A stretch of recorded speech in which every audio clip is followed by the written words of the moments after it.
Matagal ata ako nakaidlip.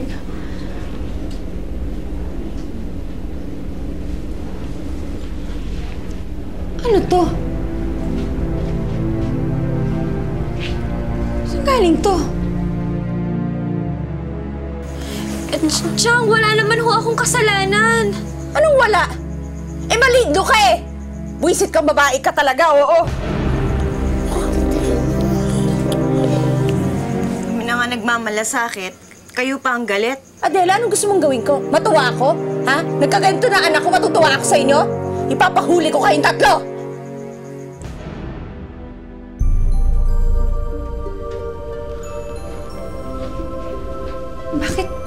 Bakit biglang ang dami-dami na sapatos dito?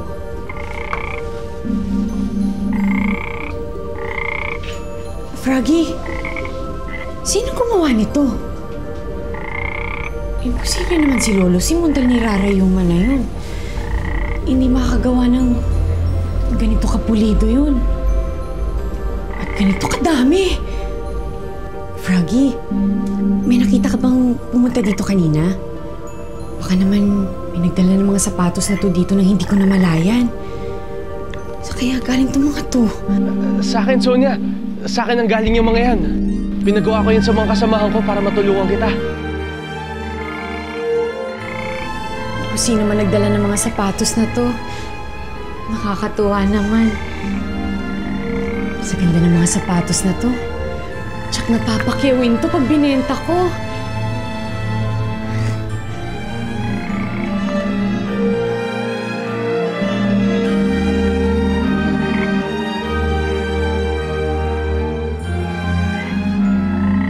Lumayas na kayo dito! Lumayas na kayo! Pagod na ako sa inyo! Lumayas kayo!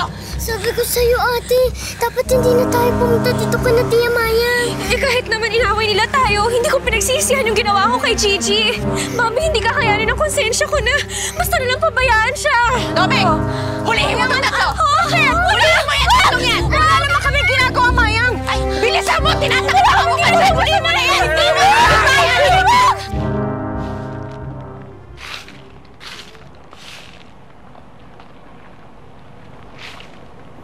Ay, ang gara ng sasakyan.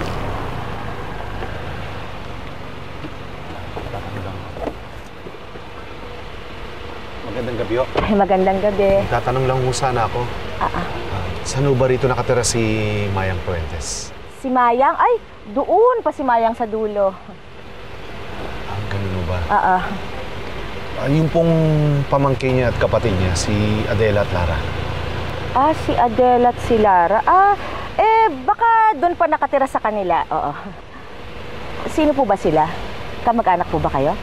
Si Carlos. Ako si Carlos, dating asawa niya, Adela. Ay, oo nga. Ay, gwapo mo pa rin pala. Sige po. Maraming salamat, ho. Sige. Sige. Ganda ng sasakyan nyo. Ingat kayo, diretso lang ho. Salamat, ho. Carlos, ang gwapo.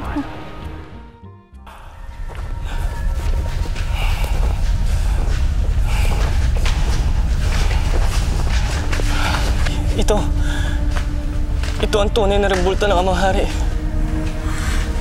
Ito dapat ang binuhay. Ito dapat ang kinantahan ng Ibong Norimha. Anexi, puntahan niyo ulit ni Principal Miro yung ibon. Ako, hindi pa pwede. Isang beses lang sa isang taon maaaring kumanta ang gintong Ibong Norimha. Sayang. Sayang na sayang ang pagkakataon. Uy. Ikaw, bakit ka nagpanggap bilang isang hari? Pag-utusan lang ako ng aking Panginoon. Sino? Sino ang amo mo? Sumugod ka! Kung gusto mo pa mabuhay. Si Buwana!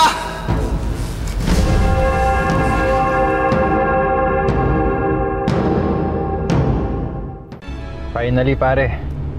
Magkikita-kita na kayo nila Lara. Sana nga tanggapin nila ako, eh. Sana mapatawad nila ako.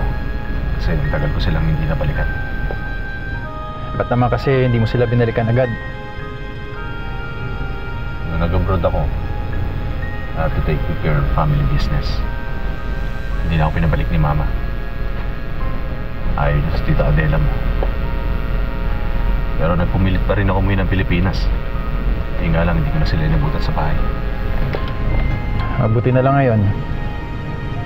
May nahanap ng lead yung private investigator natin. Nakita niya na yung kapatid ni Tita Adela. Si Mayang? Sana nandun pa si Adela sa kanila. Sana hindi pa ako huli. Manong, itigil niyo na ho ito! Maniwala ho kayo sa akin, wala ho ginagawa masama kay Gigi! Opo, ibaba niyo na kami! Wala naman kami ginagawa masama eh! Ano parang awa niyo na sa ginagawa mo?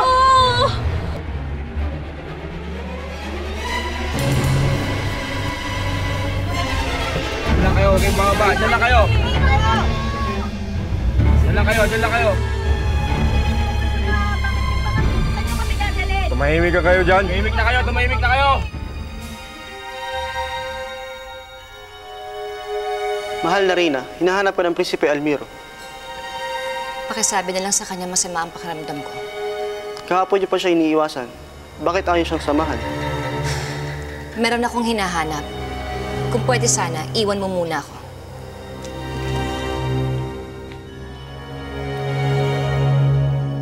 Hindi ko pa din natatagpuan ang mahiwagang salamin.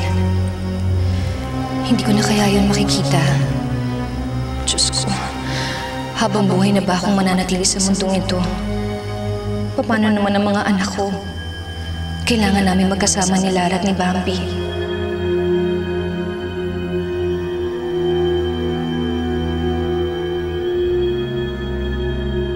Ano yun? Mabutit wala din ang inyong Reyna. Hindi niya nasaksihan ang panluloko sa atin. Prinsipe Almiro, meron kang dapat malaman. Huwag na ngayon, Anexi. Nakita mo namang gulong-gulo si Prinsipe Almiro dahil sa natuklasan niya tungkol kay Haring Adorno. Lalo lang makakagulo yung sasabihin mo eh. Tama, Rosata, ano ba yan?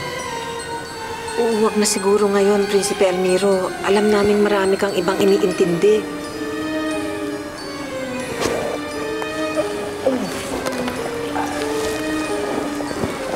Talagang marami akong ibang iniintindi. Dahil hanggang ngayon, hindi pa rin tumitigil sa bawana sa kanyang panlilinlang.